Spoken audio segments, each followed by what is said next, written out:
Assalamualaikum warahmatullahi wabarakatuh. Salam dan bahagia. Bergerak, tergerak, menggerakkan. Perkenalkan, saya Emma Stianingsi. Saya calon guru penggerak angkatan 8, unit kerja SDN Lubang Buaya 08, Provinsi DKI Jakarta. Pada kesempatan kali ini, saya akan memaparkan demonstrasi kontekstual dari pemikiran filosofi Ki Hajar Dewantara, implementasinya di sekolah saya, serta tantangan dan solusi penerapan pemikiran Ki Hajar Dewantara. Pemikiran filosofi Ki Hajar Dewantara yaitu pendidikan yang berpihak pada murid. Ki Hajar Dewantara menjelaskan bahwa tujuan pendidikan adalah menuntun segala kekuatan kodrat yang ada pada anak-anak agar mereka sebagai manusia dan anggota masyarakat dapat mencapai keselamatan dan kebahagiaan yang setinggi-tingginya, baik sebagai manusia maupun anggota masyarakat. Ki Hajar Dewantara juga berpendapat bahwa sebagai seorang pendidik hendaknya memahami trilogi pendidikan dalam menghadapi anak, yaitu ing ngarso sung tulodo, di depan menjadi teladan atau contoh. Sebagai seorang guru, kita wajib memberikan contoh baik dalam bersikap, bertindak, dan bertutur kata agar menjadi teladan bagi siswa. Ing madya mangun karsa, di tengah membangun motivasi. Sebagai seorang guru, kita harus mampu memberikan motivasi atau dorongan positif dengan peningkatan minat belajar siswa. Tutwuri handayani, di belakang memberi dorongan. Sebagai seorang guru, hendaknya mampu mendorong, mendukung, dan mengarahkan siswa ke pengalaman belajar yang lebih baik. Peran pendidik menurut Ki Hajar Dewantara, yang pertama, menuntun anak mencapai kodratnya. Yang kedua, pendidikan diibaratkan sebagai petani. Yang ketiga, pendidikan yang berpihak pada murid. Dalam proses menuntun, harus disesuaikan dengan kodratnya, yaitu kodrat alam dan kodrat zaman.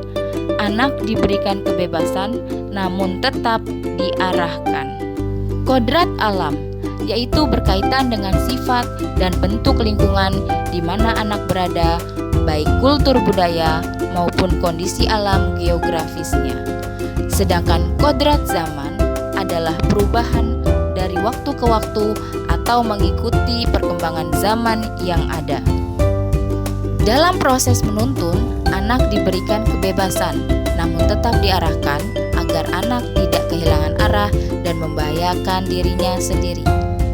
Ki Hajar Dewantara mengibaratkan peran pendidik seperti seorang petani, dan anak-anak diibaratkan sebagai benih tumbuhan yang disemai dan ditanam di lahan yang sudah disediakan. Petani hanya dapat menuntun atau merawat tumbuhnya tanaman dengan cara memaksimalkan lingkungan tempat hidup tanaman tersebut, seperti dipupuk, disiram, serta membasmi hama yang mengganggu. Beda tanaman, beda juga cara perawatannya. Seperti itu pula anak didik kita. Pendidikan yang berpihak pada murid dapat diartikan bahwa seorang pendidik harus bisa melayani berbagai kebutuhan dan keunikan anak yang berbeda-beda atau berorientasi pada anak. Seorang pendidik memberikan kemerdekaan pada murid untuk berpikir kritis, kreatif, dan mengembangkan idenya dalam rangka mencapai tujuan belajarnya. Untuk mencapai tujuan pendidikan tersebut, di sekolah saya telah menerapkan kegiatan-kegiatan untuk mewujudkan pemikiran Ki Hajar Dewantara. Di antaranya, yang pertama, terdapat program ekstrakurikuler yang dapat mengembangkan minat dan bakat murid. Yang kedua, program tadarus dan sholat duha. Yang ketiga, kegiatan literasi untuk meningkatkan minat baca murid. Yang keempat, kegiatan pembelajaran menggunakan metode yang bervariasi dengan memanfaatkan alam sekitar dan media yang tepat. Dan yang kelima, kegiatan pembiasaan 5S, yaitu senyum, sapa, salam, sopan, dan santun. Kegiatan ini dilakukan untuk mentransfer nilai-nilai karakter yang berbudi pekerti. Untuk dapat mewujudkan pendidikan yang berpihak pada murid tidaklah mudah. Terdapat tantangan yang harus dihadapi, di antaranya: pertama, masih rendahnya minat dan motivasi murid dalam mengikuti program-program yang telah diadakan oleh sekolah. Yang kedua, kemampuan guru yang masih belum menyeluruh dalam memahami pemikiran KHD, yaitu pendidikan yang berpihak pada murid. Tantangan tersebut harus dicari solusi yang tepat. Beberapa solusi antara lain: yang pertama, menggunakan metode atau model pembelajaran yang bervariatif agar murid nyaman saat belajar di kelas.